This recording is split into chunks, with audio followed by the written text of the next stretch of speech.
Salut, vous! On se retrouve aujourd'hui pour parler études supérieures. Comme vous l'avez vu dans le titre, je vais vous parler de mon parcours scolaire. Donc je sais que c'est bientôt les admissions post-bac, voilà, en janvier, février, tout ça. C'est pour ça que j'ai eu l'idée de vous faire cette vidéo. Je sais que c'est des vidéos qui peuvent être très utiles pour certains. Donc c'est parti, on commence tout de suite. Je vous explique tout ça. Alors déjà, moi, il faut savoir que j'ai fait un bac STG. Donc, je sais qu'aujourd'hui, il n'y a plus ces histoires de filières de S, ES, STG, tout ça. Donc bon, je vais passer très rapidement sur ça. Mais en gros, moi, j'ai eu un bac STG, sciences des technologies et de la gestion. Donc, c'était un peu le bac poubelle, hein, qu'on se le dise. C'est là où tous les cancres un peu allaient. Moi, j'y suis allée parce que c'était la filière qui me plaisait le plus au niveau des matières. Mais bon, toujours est-il que c'est une très très belle filière, moi, je trouve. Et j'avais pris l'option CGRH, donc communication et gestion des ressources humaines. C'est un bac que j'ai adoré, que j'ai obtenu avec mention, bref voilà, tout s'est très bien passé. Est arrivée ensuite la phase des admissions post-bac, de Parcoursup, le moment de faire ses vœux en fait, de se projeter en fait dans les études supérieures.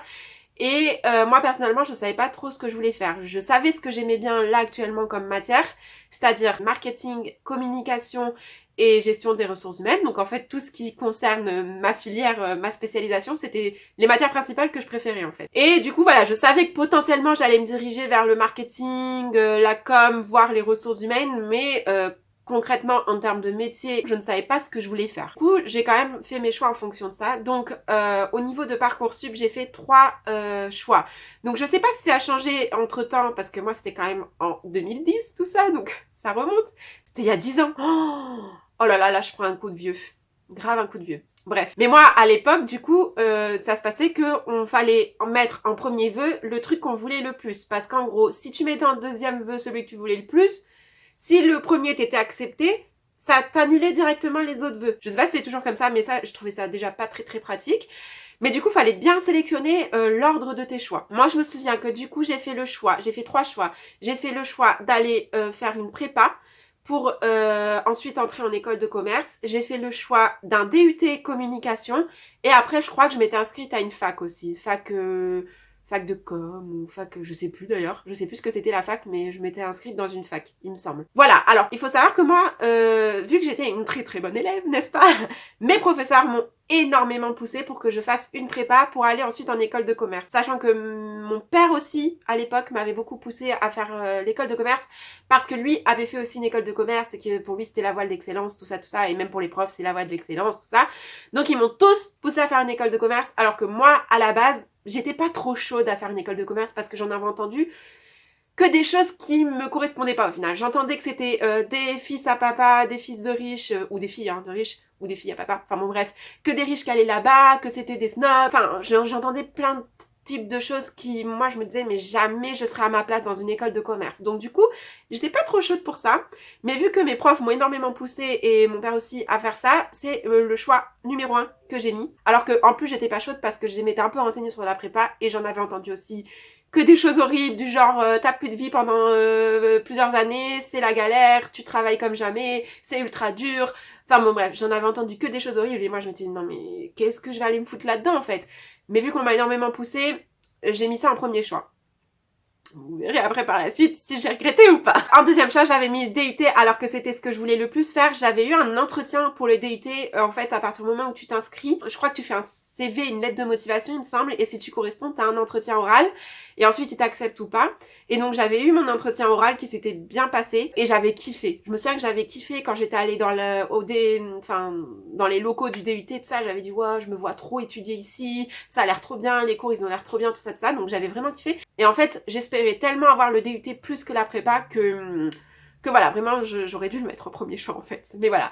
Et après la fac, c'était vraiment en issue de secours. Si jamais j'avais aucune autre chose, je me disais j'irais à la fac, mais honnêtement, c'était pas une option que je voulais absolument. Voilà. Et du coup, les résultats post-bac tombent et il s'avère que je suis prise en prépa. Donc là, c'était la panique. Clairement, ça a été la panique. Parce que je vous le dis, en fait, c'était pas vraiment mon choix premier. Moi, personnellement, c'était le choix de mes profs. C'était le choix parce qu'on m'avait poussé, mais c'était peut-être le meilleur choix, moi, au niveau études, mais pour moi, personnellement, ce que je ressentais, c'était pas le meilleur choix. Pour moi, c'était le DUT, donc j'étais très déçue. Donc, j'ai pleuré, en fait, honnêtement, quand j'ai su que j'allais en prépa, je me suis dit, oh là là, fais chier. Mais bon, voilà. Après, avec la réflexion, je me suis dit, bon, allez, ça peut être pas mal et tout. Donc je suis rentrée en prépa spéciale STG. Donc ça aussi c'est quelque chose que je voulais vous préciser dans cette vidéo. Du coup je sais pas là comment ça se passe vu qu'il n'y a plus ces histoires de filières, mais moi à l'époque c'était une prépa réservée aux personnes qui venaient de STG. Donc ça veut dire que c'était adapté à notre niveau, parce que c'est vrai que normalement les prépas c'est réservé aux S, voire aux ES, ou aux L pour ceux qui se dirigent vers des métiers littéraires. Mais voilà, au niveau des filières technologiques, il n'y a pas de prépa en fait. Et on n'a pas le niveau en général quand on vient de STG pour faire des prépas S. C'est ultra dur. Donc ça c'était cool parce que j'avais trouvé une prépa dédiée pour les STG, donc qui s'adaptait au niveau des STG et qui nous remettait à niveau pour les concours des écoles de commerce. Surtout que en plus il faut savoir, sans vouloir vanter quoi que ce soit ou quoi, la filière STG est quand même la plus adaptée à ce qui ensuite est fait en école de commerce. Là du coup qu'il n'y a plus ces histoires de filières, je sais pas si la prépa est toujours réservée qu'au STG ou qu'à certaines spécialisations, je sais pas du coup, sachant que moi c'était une prépa à Bordeaux, c'était au lycée Nicolas-Brumontier. Si jamais vous êtes de la région bordelaise ou de Bordeaux et que vous voulez faire une prépa avec des spécialisations technologiques, allez voir cette prépa parce qu'elle était vraiment au top. Et du coup, comment s'est passée la prépa? Alors, c'est une prépa sur 2 ans. Déjà, ça, je tiens à le préciser, c'est une prépa sur 2 ans, contrairement à d'autres où c'est parfois sur 3 ans, il me semble, si je dis pas de bêtises. N'hésitez pas à me corriger si je dis des bêtises en commentaire. Mais en tout cas, nous, c'était sur 2 ans et je suis assez mitigée dans le sens où ça a été les 2 pires années de ma vie, clairement, qu'on se le dise. Mais ça a été aussi pas les 2 meilleures années de ma vie, mais des années cruciales, on va dire. C'est-à-dire que si c'était à refaire, je pense que je le referais. Parce que il y a eu vraiment un avant et un après prépa. La prépa m'a énormément appris sur moi. Alors certes, j'ai appris aussi au niveau des cours, mais j'ai surtout énormément appris sur moi. J'ai pris conscience de beaucoup de choses. On vous pousse énormément dans vos retranchements quand vous êtes en prépa et on vous pousse limite à bout pour voir vos limites et pour que vous appreniez à mieux vous connaître. Et ça, pour moi, c'est primordial dans la vie. Je pense qu'on devrait nous apprendre ça à l'école d'ailleurs, apprendre à se connaître nous-mêmes avant d'apprendre des choses extérieures. Donc voilà, pour ça la prépa a été ultra bénéfique, mais ça a été les 2 pires années de ma vie parce que effectivement tu bosses comme une dingue pendant 2 ans, tu n'as pas de vie sociale, tu n'as pas de vie à côté à part étudier, étudier, étudier, donc c'est assez lourd moralement et même physiquement, c'est fatigant. On avait des contrôles tous les samedis matins, ou presque. On avait des calls, donc on appelle ça des calls, c'est des exercices en groupe qu'on fait face ensuite à un professeur, enfin c'est en gros, ça dure 1 heure je crois. Nous on était en groupe, mais après on passait individuellement et des fois on passait en groupe, ça dépendait, mais voilà, c'est en gros on te donne des exercices et ensuite t'es face au prof et il t'évalue, il te donne une note et ça compte je crois pour ta moyenne général.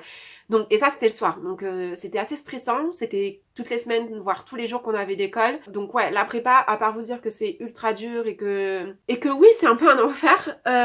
Voilà, c'est aussi, il y a aussi beaucoup de positifs à aller en prépa et il faut pas oublier que c'est que 2 ans et que ça passe vite finalement et que 2 ans dans une vie pour ensuite être tranquille, je dis bien tranquille, toute ta vie, bah c'est rien finalement 2 ans. C'est rien. C'est que dalle. Donc, si jamais vous prévoyez d'aller en prépa, ou si jamais vous êtes actuellement en prépa et que vous regardez cette vidéo, tenez le coup. Franchement, ça vaut la peine. Donc voilà pour ce que j'ai à dire à propos de la prépa. Après, moi, c'est vrai que je l'ai particulièrement mal vécu parce que je suis quelqu'un de ultra sensible et comme on vous pousse dans vos retranchements, on vous pique en fait là où ça fait mal. Et moi, ça, je l'ai très très mal vécu honnêtement. Je me souviens qu'on avait des... Alors, c'est à la fin de la prépa. On avait les entraînements aux oraux et on avait aussi des entraînements à l'écrit, mais particulièrement les oraux, je me souviens que j'ai très très mal vécu parce que je n'ai pas passé un seul entraînement d'oral sans pleurer. Honnêtement. Et je me sentais tellement de mal, je me suis dit mais jamais j'aurai les écoles que je veux, jamais je vais y arriver, à chaque fois je pleure à un oral, si je pleure dans aux vrais oraux on me prendra jamais, enfin bon bref, j'étais paniquée en fait, ça me paniquait les oraux. Donc voilà, en gros comment ça se passe la prépa, et encore moi j'étais dans une prépa assez cool, où il n'y avait pas autant de boulot que dans les autres prépas, donc franchement, je sais pas comment ils font les autres, mais franchement j'ai pas passé une semaine sans me dire je vais arrêter. Mais comme je viens de le dire juste à l'instant, ne lâchez pas, ne lâchez rien, 2 ans dans une vie au final c'est rien. Et puis finalement à la fin de la prépa arrivent les oraux, les enfin les écrits, tout ça. À l'écrit tout se passe bien, je suis admissible dans toutes les écoles que je visais, donc c'était bien. Alors sachant que moi en plus je visais pas non plus les écoles les plus hautes, hein, parce que ça aussi c'était un choc. C'est que j'ai toujours été une très très bonne élève, j'ai été dans les premières de ma classe pendant des années, quand j'étais au lycée, au collège, et je suis arrivée en prépa, les notes elles ont chuté. Mais chuté, je suis passée d'une moyenne de 16 à une moyenne en dessous de 10 quoi. Donc c'était ultra dur moralement les premiers mois à comprendre que en prépa c'est comme ça, que même si t'es une bonne élève et que t'as une bonne moyenne au lycée, en prépa tu seras forcément moins bonne. Donc ça a coupé, désolée, mais je disais que c'était le jeu aussi, ça, d'avoir ces notes qui chutent en prépa. Arrive le moment des oraux, le moment qui me stresse le plus, mais c'est aussi le moment le plus fun de la prépa, parce que c'est là où tu fais le tour de France, comme on l'appelle. C'est-à-dire que, bah, toutes les écoles dans lesquelles on est admissible et qui nous intéressent du coup, parce que des fois tu peux être admissible dans une école et au final tu te rends compte que non, tu veux pas. Donc tu choisis un peu là où tu veux aller passer tes oraux, les écoles qui t'intéressent le plus au final. Et du coup tu fais un tour de toutes les écoles, et comme elles sont toutes éparpillées dans la France, tu fais quand même un petit tour de France. Donc moi, de mémoire, j'avais fait Bordeaux, Toulouse, Pau, La Rochelle, et je crois que j'avais prévu un oral à Nice, et j'ai annulé, j'y suis pas allée parce que la flemme, enfin franchement j'en pouvais plus, c'était à la fin de mes oraux, et mes oraux d'avant, du coup c'était bien passé, donc je me suis dit je vais pas aller à cette école, tant pis. Ou alors c'était Montpellier, je sais plus, peut-être que j'avais eu Montpellier et j'y suis pas allée, enfin bon bref, je sais qu'il y a une école où j'avais prévu de faire l'oral et j'y suis pas allée finalement.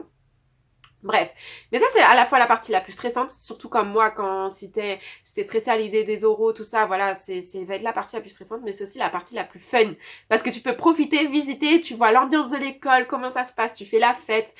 Donc non, franchement c'est cool. Et chose très drôle, c'est que du coup je n'ai pleuré à aucun euro. Donc en fait, aux oraux blancs je pleurais à tous tellement j'étais stressée et qu'on me poussait à bout. Et au final, aux vrais oraux, je n'ai pleuré à aucun. Sauf à un, qui est finalement l'école que j'ai eue. Donc moi j'ai eu l'école du coup Bordeaux, donc BEM, Kedge Business School aujourd'hui. Et c'était l'école que je voulais le plus en fait, parce que bah j'étais déjà de la région bordelaise, j'adorais Bordeaux, voilà, je voulais pas en partir, j'avais ma famille, mes amis là-bas, donc je voulais pas en partir, et en plus j'avais un coup de cœur pour l'école, vraiment j'avais kiffé, donc je m'étais dit moi je veux cette école, obligatoirement. Et du coup c'était l'oral qui me stressait le plus, évidemment quand vous voulez absolument quelque chose c'est là où il y a le plus d'enjeux, donc c'est là où vous stressez le plus, et du coup bah c'est là où j'ai craqué, en fait c'est le seul oral où j'ai craqué. Mais au final, ça m'a pas empêché d'avoir un 15 sur 20 à l'oral et d'être prise. Donc, vous voyez, c'est aussi ce message-là que je vais faire passer dans cette vidéo, c'est que ne vous fiez pas aux apparences. C'est pas parce que vous avez l'impression d'avoir raté un oral ou d'avoir raté un examen que forcément vous l'avez raté en fait. C'est aussi pas parce que vous êtes un peu nul dans votre classe que vous ne pouvez pas y arriver. Si vous vous donnez les moyens et que vous bossez, vous pouvez y arriver. Donc voilà pour tout ce qui est prépa. Cette vidéo va être longue, je pense, parce que j'ai beaucoup de choses à dire sur mes études. Donc prenez un petit thé, un petit biscuit, voilà, mettez-vous à l'aise, quoi. Donc vient ensuite l'entrée en école de commerce. Du coup, comme je vous l'ai dit, j'ai eu moi l'école que je voulais, donc j'étais trop contente de rentrer en école, j'avais trop hâte. Et du coup, l'image que j'avais de l'école en tant que qu'ancienne élève de prépa, n'est-ce pas, c'est que quand on est en prépa, on vous dit ouais, vous allez voir l'école de commerce, c'est la fête, c'est la libération, vous travaillez plus. On était tous là en mode mais vivement que la prépa ça finit, qu'on puisse enfin s'éclater et vivre notre vie. On était en mode l'école de commerce c'est le paradis, tu vois. Et donc je rentre en première année d'école de commerce. Et du coup bah première semaine effectivement c'est comme on nous le décrit, genre c'est trop bien. Enfin nous on avait une semaine d'intégration avant de vraiment commencer les cours. Et donc là bah c'est la meilleure période je crois honnêtement. C'est là où tu découvres tout le monde, tu te fais des nouveaux potes, tu fais la fête, t'as des activités organisées par l'école. Enfin c'est vraiment on te vend du rêve, hein. On te vend du rêve, c'est trop bien, c'est là que tu découvres vraiment l'ambiance de l'école aussi, et ça annonçait vraiment de bonnes choses pour la suite. Et puis tu commences les cours, et là tu te rends compte que finalement c'est peut-être pas aussi rose que ce qu'on a pu te dire quand t'étais en prépa. C'est-à-dire que là tu te rends compte que finalement il y a quand même beaucoup de cours, et puis que finalement il y a aussi beaucoup d'heures. Et que finalement, tu vas peut-être autant bosser qu'en prépa. Donc en fait, ce que je veux dire par là, c'est que oui, effectivement, en prépa, on te dit tu vas moins bosser en école de commerce, tout ça, c'est vrai, mais la première année, tu bosses quand même énormément. Alors certes, c'est pas au niveau de la prépa, c'est quand même un petit peu plus facile au niveau des cours, mais c'est quand même compliqué. Enfin, moi je sais que les cours où j'ai le plus galéré, c'est forcément les cours en maths, parce que voilà, j'ai jamais été bonne en maths. On avait des cours de finance, on avait des cours de gestion, On avait des cours, ouais, tout ça, tout ce qui est lié à la finance, à la compta, tout ça. Moi, j'étais nulle en ça. C'est quand même une grosse partie en première année. Donc, franchement, mes notes, elles ont pas énormément remonté quand je suis rentrée en école de commerce. Donc, j'avoue que c'était un peu déprimant cette partie-là. Un peu déprimant aussi de voir finalement la réalité, de dire, bah non, mais finalement, il faut quand même encore beaucoup bosser quand on est en école de commerce. C'est pas si light que ce qu'on vous le vend quand vous êtes en prépa. Mais à côté de ça, c'est vrai qu'on a quand même plus de temps libre, on peut sortir beaucoup plus souvent. Enfin, je suis jamais autant sortie qu'en première année d'école de commerce, honnêtement. Et je me suis jamais autant éclatée qu'en première année d'école de commerce parce qu'on est dans une grande classe, que moi j'avais tout un groupe de copines avec qui on s'entendait trop bien. J'ai revécu à ce moment-là. Donc voilà, oui, c'est pas totalement faux ce qu'on vous dit en prépa, mais sachez que, en tout cas, si vous allez à l'école Kedge à Bordeaux, en tout cas moi à l'époque quand j'y étais c'était comme ça, la première année c'est quand même beaucoup de boulot. Par contre, en deuxième année d'école de commerce, là c'est pépouze, tranquillou bilou, hein. Là, on reconnaît vraiment l'image de l'école de commerce, enfin, qu'on vous donne quand vous n'y êtes pas, quoi. Effectivement, le planning s'allège énormément quand on rentre en deuxième année d'école de commerce. Les cours sont beaucoup plus cool, et ce qui est cool aussi, moi, dans mon école, c'est qu'à partir de la deuxième année, on peut choisir nos cours. Donc, en fait, c'est un parcours à la carte. Ça, c'était à l'époque de BEM. Je sais pas si à Kedge, c'est toujours le cas, mais on avait la possibilité de choisir nos cours. Donc, on prenait que les cours qui nous intéressaient. Donc forcément, déjà, ta moyenne, elle augmente. Et en plus, forcément, c'est beaucoup plus fun d'aller en cours parce que tu sais que tu vas aller à des cours qui te plaisent. Donc pour ça, la deuxième année d'école de commerce, c'était vraiment cool. Et en plus, on a beaucoup moins de cours, donc beaucoup plus de temps libre, donc forcément, c'est mieux. Après, autre chose qui est très cool aussi en école de commerce, et que je conseille vivement à tout le monde de faire si jamais vous entrez dans une école de commerce, c'est d'intégrer une association. Donc il y a BDE, BDA, BDS, donc Bureau des sports, Bureau des arts, Bureau des élèves, qui sont les trois principales assos, mais après, il y en a plein d'autres en fonction des écoles, ça change. Mais trouvez-vous une asso qui vous plaît, parce que ça, à mettre en avant sur un CV, c'est juste pépite. Franchement, moi, je pense que mon premier stage, je l'ai obtenu juste juste grâce à mon expérience dans l'association que j'avais intégrée. Donc moi, j'étais membre de l'association qui était la boutique officielle de l'école, en fait. Donc on faisait des produits à l'effigie de l'école, donc on développait des produits. Et après, j'ai été dans le développement produit. Donc, je pense que ça m'a largement aidé pour intégrer mon premier stage. Et puis, c'est toujours professionnalisant. Et puis, ça vous permet d'intégrer aussi un groupe, de vous faire d'autres potes. Vous organisez des événements aussi avec votre asso. Donc, franchement, non, c'est trop cool aussi la vie associative en école de commerce. Je conseille à tout le monde de le faire. Donc voilà, c'est tout ce que j'ai à vous dire en fait, en gros, par rapport à l'école de commerce. Après, si on doit aborder le sujet des frais quand on est en école de commerce, du prix des écoles de commerce, est-ce que c'est justifié tout ça? Non, c'est pas justifié. Enfin, payer 10 000 € une année pour au final apprendre quoi? Enfin, moi honnêtement, très honnêtement, les cours que j'ai eu en école de commerce, en tout cas en première année, après la deuxième année un peu moins, mais en première année, il y a eu beaucoup de cours qui se sont répétés avec ce que j'ai fait en prépa et en terminale. Franchement, je m'ennuyais des fois en cours parce que je me disais, mais ça je l'ai déjà vu quoi, je l'ai déjà vu en prépa, je l'ai déjà vu en terminale. Pourquoi je le revois là en fait? Enfin, on change un peu et on paye l'école pour revoir des choses qu'on a déjà vues. Donc après la deuxième année, vu que tu choisis tes cours, tu peux choisir des trucs que t'as pas forcément vus. Après ça se répète toujours un peu, mais c'est vrai que c'est plus approfondi quand même. Mais du coup, est-ce que c'est justifié de payer autant pour une école de commerce? Non, honnêtement, non. Et ça m'énerve un peu d'ailleurs qu'on doive payer pour ça. Après, l'école de commerce se termine par des stages. Donc moi j'ai fait 2 stages. C'est cool, surtout le premier stage parce que du coup tu découvres la vraie en entreprise. C'est là où tu vas vraiment commencer à voir comment ton futur métier peut se passer, si ça peut vraiment te plaire. Voilà, tu découvres un peu la vie, le marché de l'emploi en fait tout simplement. Après moi je vous cache pas que j'ai énormément galéré pour trouver mes stages. Donc c'est pas parce que vous faites une école de commerce que forcément vous allez avoir des stages comme ça. Donc oui, l'école vous aide parce que moi il y avait une plateforme où on pouvait retrouver tous les stages, il y avait des stages réservés qu'à mon école, donc forcément on était privilégiés. Mais après derrière, c'est pas parce que vous faites une école de commerce que vous êtes garanti d'avoir un stage comme ça. Hein. Franchement non. Moi j'ai galéré. Après je savais ce que je voulais un truc bien précis, donc forcément ça aidait pas à trouver plus vite, mais bon, j'ai quand même trouvé au final et ça a été. Voilà, et puis ensuite vient la fin des études du coup. Ah non, l'échange universitaire, j'ai oublié l'échange universitaire. Ça aussi, grand truc de l'école de commerce, et pas que d'ailleurs, parce que quand on est en fac, on peut faire un échange universitaire aussi.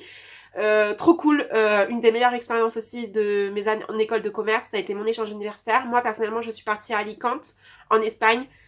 Pour ceux qui me suivent un peu sur ma chaîne, vous savez que j'ai déjà vécu 8 ans en Espagne et ça faisait plusieurs années que j'étais pas retournée et j'avais très envie d'y retourner, donc c'est pour ça que j'ai choisi une destination espagnole. J'aurais peut-être préféré quand même avoir une destination anglaise, même si ça me stressait énormément parce que j'avais besoin de travailler mon anglais et j'ai toujours besoin de travailler mon anglais d'ailleurs. Donc ça aurait été peut-être plus bénéfique pour moi d'aller dans un pays anglophone. Mais le problème, c'est que moi, en tout cas dans mon école, comment ça se passait, c'était sur concours un peu en fait qu'on avait les destinations. En gros, c'était en fonction de ta moyenne. Il y avait un classement en fait. Celui qui avait la meilleure moyenne de l'école, il était tout en haut. Et c'était le premier à choisir parmi toutes les destinations.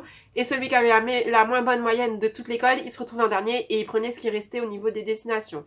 Moi, j'étais dans les moyennes, je pense, j'étais au milieu. Du coup, je suis allée vers ce qui me s'offrait à moi et c'était Alicante la meilleure option pour moi. Donc là, c'est pareil.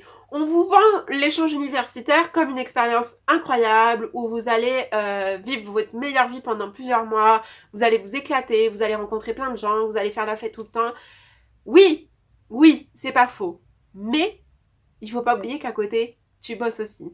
En tout cas, moi, mon échange universitaire, et on nous avait bien prévenu d'ailleurs avant de partir, on nous a dit, on vous prévient, cette destination-là, il faut bosser. Il faut bosser parce qu'il y a énormément de travail dans l'université dans laquelle vous allez aller. C'est pas le cas pour toutes les destinations apparemment. Nous, ils nous ont vraiment prévenu que pour cette destination, fallait s'accrocher quand même.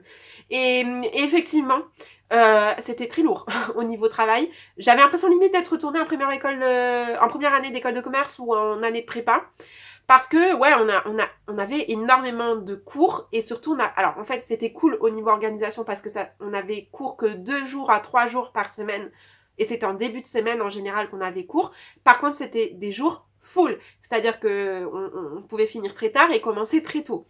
Donc voilà, et à côté, le reste de la semaine, on avait quand même énormément de travail à faire à la maison. Donc voilà, c'est vrai qu'il y avait énormément de boulot. Les cours étaient durs, franchement, mais en même temps, ça nous a pas empêché de profiter et de visiter et de sortir et de se faire plaisir. Donc voilà, c'était quand même assez cool l'échange universitaire. Donc voilà, et puis arrive la fin de l'école de commerce où tu dois faire ton mémoire.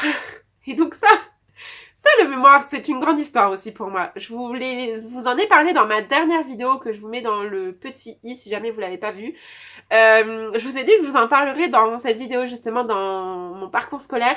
Parce que pour moi, le mémoire, ça a été une péripétie, mais comme jamais vu. Je crois que j'ai jamais autant galéré pour faire un truc scolaire, franchement. Bon, déjà, il y a eu des petits soucis en interne avec mon école, ce qui fait qu'on a été décalé d'1 an. Et en plus, entre-temps, j'ai commencé mon stage, donc j'ai laissé le mémoire de côté. Après, j'ai fait mon deuxième stage, je l'ai relaissé de côté. Après, j'ai trouvé du boulot, donc je l'ai relaissé de côté. Bref, en gros, le mémoire passait toujours en second plan et j'oubliais de le faire. Et je disais, je le ferai plus tard quand j'aurai du temps. Et j'arrivais pas à m'y mettre et c'était la galère. J'ai dû changer de sujet aussi entre-temps parce que je me suis rendu compte que le sujet que j'avais choisi, je trouvais rien dessus. Enfin, c'était ultra compliqué à faire. Donc du coup, tout ça a fait que j'ai finalement fini mon mémoire 2 ans après la date butoir à laquelle j'aurais dû le finir. Voilà. Donc ça a été une vraie galère en fait ce mémoire et puis quand il a fallu vraiment que je m'y mette, ça a été très très très dur, j'en ai limite déprimée parce que c'était horrible en fait à faire, passer des heures à rédiger des pages et des pages sur un sujet que oui t'aimes bien et c'est passionnant, je dis pas le contraire, mais tu passes tes journées à faire ça en fait et c'est horrible, enfin c'est stressant. Moi franchement ça me faisait voilà, de le faire, qu'on se le dise.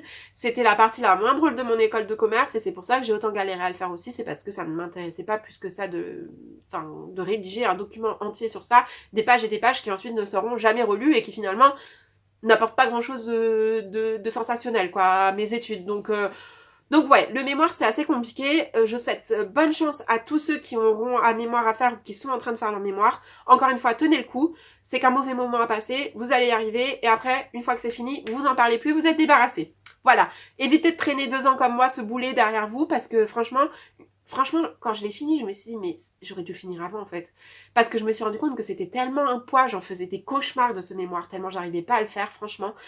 Alors que s'il m'était vraiment mise avant et que je m'en étais débarrassée, j'aurais pas eu ce poids-là pendant des années de me dire est-ce que je vais un jour réussir à faire mon mémoire. Pour tout vous dire, j'ai tellement galéré à faire mon mémoire que j'ai même pensé à ne jamais me faire diplômer en fait. Et à arrêter mes études là et à dire non c'est bon j'abandonne. Mais bon, ça me tenait quand même ultra à cœur d'avoir mon diplôme et de me dire que j'avais pas fait toutes ces 5 années pour rien. Donc j'ai tenu bon, mais voilà, je sais que le mémoire ça peut être très très compliqué, donc tenez le coup si jamais vous êtes dans ce cas-là. Mais du coup, voilà pour tout ce qui est mes études supérieures. Donc, vous l'aurez compris, du coup, j'ai un bac plus 5 en marketing et communication. Je vous ai pas dit les cours que j'avais pris du coup en deuxième année que j'avais choisi. Donc, je pense que ça peut être intéressant ça pour vous. Donc, je vais quand même vous les dire. En première année, les cours que vous avez, comme je vous l'ai dit, c'est des cours de finance, de compta, de gestion. Mais il y a aussi des cours de communication, des cours de marketing. Il y a aussi des cours de développement personnel. Ça, j'ai adoré. Des cours où on vous aide à travailler sur votre projet de pro, sur vous, sur votre personnalité, tout ça, ça c'était cool. Il y a évidemment anglais, espagnol, il y a les langues. Principalement, c'est ça les cours en première année. Et après, en deuxième année, moi, j'avais du coup choisi une spécialisation marketing et communication. Donc, j'ai fait des cours de... alors attendez, je les ai écrits sur mon petit ordi parce que je me souviens plus par cœur. Je vais vous les lire. J'avais pris un parcours chef de produit. Donc c'est tout ce qui est développement produit. J'avais pris un parcours brand management et nouvelles tendances de com. Donc sachant que ça c'était un cours en anglais parce qu'en école de commerce vous pouvez faire des cours en anglais. Ça franchement je le conseille vivement si vous avez des difficultés. Alors si vraiment vous êtes nul en anglais, c'est peut-être pas le meilleur moyen d'apprendre parce que au final ça va peut-être plus vous faire baisser vos notes qu'autre chose. Après, sachant quand on est en école de commerce, quand même, on maîtrise un minimum l'anglais. Mais voilà, si c'est vraiment pas votre fort, peut-être pas, prenez peut-être pas des cours comme ça. Si c'est pour vous faire baisser la moyenne, ça sert à rien. Le but, c'est quand même que vous ayez votre année. Mais si vous maîtrisez quand même un minimum l'anglais et que vous voulez juste vous améliorer, prenez des cours en anglais. Parce que c'est cool, franchement c'était cool. Moi j'ai bien aimé, ça m'a bien aidé. J'ai fait communication marketing intégré aussi, strategic brand management, communication avancée et j'ai aussi pris des cours de RH parce que des cours que j'aimais bien aussi. Donc j'avais fait un cours de développement de carrière et mobilité internationale notamment et l'employé dans le monde du travail.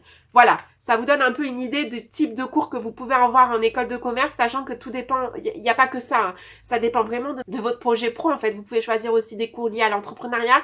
Ça, j'avais hésité et je regrette un peu de ne pas avoir pris des cours liés à l'entrepreneuriat parce qu'aujourd'hui, quand je vois ce qui m'intéresse, c'est beaucoup lié à l'entrepreneuriat. Donc ouais, je regrette un peu de ne pas avoir pris des cours comme ça.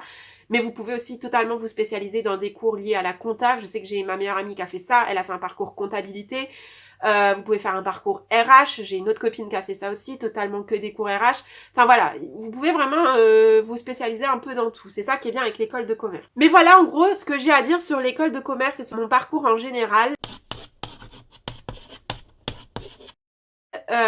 Du coup, vous l'avez vu dans le titre, j'avais quand même envie d'aborder un sujet un peu d'actualité, je pense on peut dire, qui est est-ce que c'est vraiment utile aujourd'hui d'avoir un bac plus 5? Et ma réponse, vous allez voir, elle va être assez mitigée. En fait, je vais vous donner les pour d'avoir un bac plus 5, mais pourquoi aussi c'est pas forcément si utile que ça, que ce qu'on imagine. Donc déjà, pourquoi c'est bien d'avoir un bac plus 5? Moi, quels sont les avantages que je peux trouver à avoir un bac plus 5 et d'avoir fait une école de commerce notamment? C'est que oui, effectivement, ça vous ouvre des portes, je pense que je n'aurais pas eu autrement ou beaucoup plus difficilement en tout cas. Ça vous ouvre des portes dans le sens où, je le vois bien sur toutes les offres auxquelles je postule, ils demandent un bac plus 5 ou bac plus 4 minimum. Ça arrive des fois qu'ils demandent un bac plus 2, mais c'est toujours mieux d'avoir un bac plus 5. Enfin, voilà, c'est toujours plus recherché, on va dire. L'avantage aussi d'avoir fait une école de commerce, c'est que ça vous donne un réseau, que ça vous permet d'avoir des connaissances un peu partout en France et même dans le monde, que vous pouvez, vous avez un annuaire des diplômés avec tous les contacts des personnes et vous pouvez les contacter en leur demandant si jamais ils embauchent, si jamais ils recherchent telle personne pour tel poste, voilà, dire que vous êtes là en fait et que vous êtes disponible pour travailler, ça peut toujours aider. Donc ça, et puis aussi, la principale chose que moi, je remarque que m'a apporté d'avoir fait un bac plus 5, c'est juste la confiance. La confiance en moi. Pas la confiance en moi dans le sens où si j'avais pas fait d'études, j'aurais pas eu confiance en moi. Et disons-le, je suis pas la personne qui a le plus confiance en soi.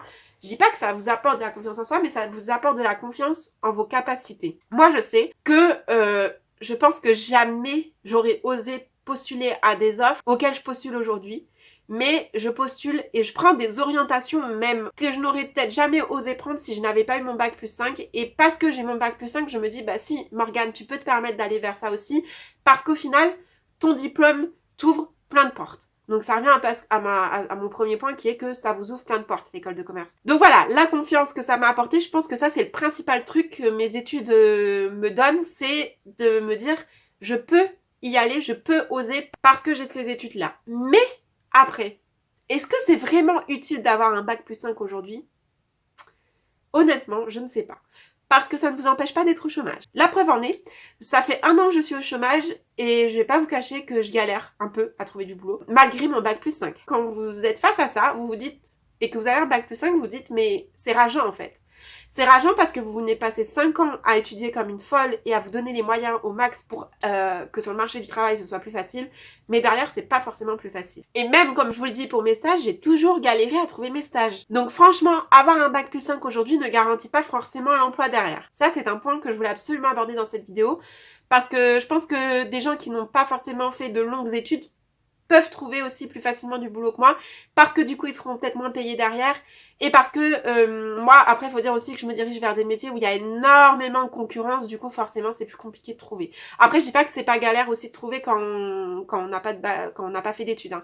Mais en gros je pense que en France on a beaucoup cette mentalité des études, de dire il faut faire des études pour réussir, pour avoir un emploi après, alors que non en fait.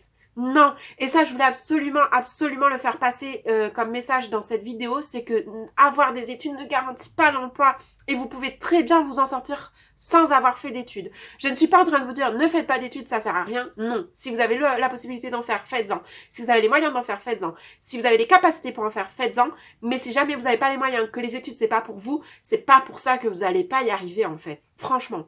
Après, il faut savoir aussi que les études ne garantissent pas un salaire directement élevé. J'ai commencé mon premier emploi à peine plus haut que le SMIC. Donc ça aussi, quand t'as fait 5 ans d'études, que t'as payé ton école de commerce ultra cher, ça te fout un peu les boules, disons-le. Parce que tu dis, bah finalement, pourquoi je me suis emmerdée à faire ces 5 ans d'études ? Au final, je commence au même niveau que quelqu'un qui n'a pas fait d'études. Donc, ça peut paraître un peu orgueilleux dit comme ça, même si moi, je considère que c'est bien de commencer en bas pour apprendre et ensuite monter. Si tu commences direct en haut, bah déjà, il n'y a pas trop d'intérêt, je trouve. Et en plus, t'as pas les bases. Donc, je dis pas que c'est forcément mal, mais c'est vrai que ça fout un peu les boules quand tu te dis, bah moi, j'ai fait toutes ces études-là pour au final m'assurer un avenir derrière. Alors qu'au final, il est pas du tout assuré parce que tu te retrouves au chômage et quand bien même t'as un boulot, tu commences à peine un peu plus haut que le SMIC. Et au final, certes, j'ai un bac+5, mais à 25 ans, je n'avais aucune expérience. Contrairement à des gens qui n'ont pas d'études, qui n'ont pas forcément de diplôme même, mais qui ont de l'expérience. Et aujourd'hui, s'il y a bien un truc que j'ai appris, c'est que certes, ça aide à faire des études pour certaines choses, mais l'expérience, les gars, c'est la priorité. Faites-vous de l'expérience. Dès que vous pouvez travailler, enfin voilà, vraiment travailler dans ce que vous voulez faire plus tard. Ayez un max d'expérience parce que moi je sais qu'aujourd'hui ma principale difficulté pour trouver du boulot c'est que je n'ai pas assez d'expérience. On me l'a dit et redit, c'est ultra énervant parce que tu dis bah ouais mais j'ai passé 5 ans à étudier, comment tu veux que j'ai l'expérience? Aujourd'hui on vous demande les diplômes et l'expérience direct, sauf que c'est pas possible. Mais s'il y a bien une chose que je vois c'est que quand même l'expérience prime sur les diplômes en général. Si vous avez l'expérience c'est quand même plus facile que si vous avez les diplômes mais pas l'expérience. S'il y a une seule chose à retenir de cette vidéo en fait c'est ayez de l'expérience. À mon sens l'expérience compte beaucoup plus aujourd'hui que les études et j'ai envie de dire heureusement parce que si avec les études qui comptaient et qu'on acceptait n'importe qui sans qu'il ait d'expérience, et bah ça donnerait des choses pas très très jolies à mon avis. Donc heureusement que l'expérience prime, mais du coup est-ce que c'est vraiment primordial aujourd'hui de faire un bac+5 pour réussir? Je ne pense pas. Avant, à l'époque de nos parents ou même de nos gros-parents, je pense que faire des études c'était valorisant, ultra valorisé par les entreprises et que oui, ça te garantissait du boulot derrière. Aujourd'hui, c'est plus le cas. Faire des études ne garantit pas le boulot derrière, ne garantit pas le salaire et encore moins d'avoir de l'expérience du coup parce que certes vous faites 2 stages quand vous êtes en école de commerce ou un stage, mais derrière vous êtes quand même considéré comme sans expérience. Donc j'espère que cette vidéo vous aura plu. Je suis désolée parce que je pense qu'elle a été ultra longue. Je vais essayer de la réduire au maximum au montage, mais c'est un sujet quand même ultra important je trouve, sur lesquels j'avais beaucoup de choses à vous dire.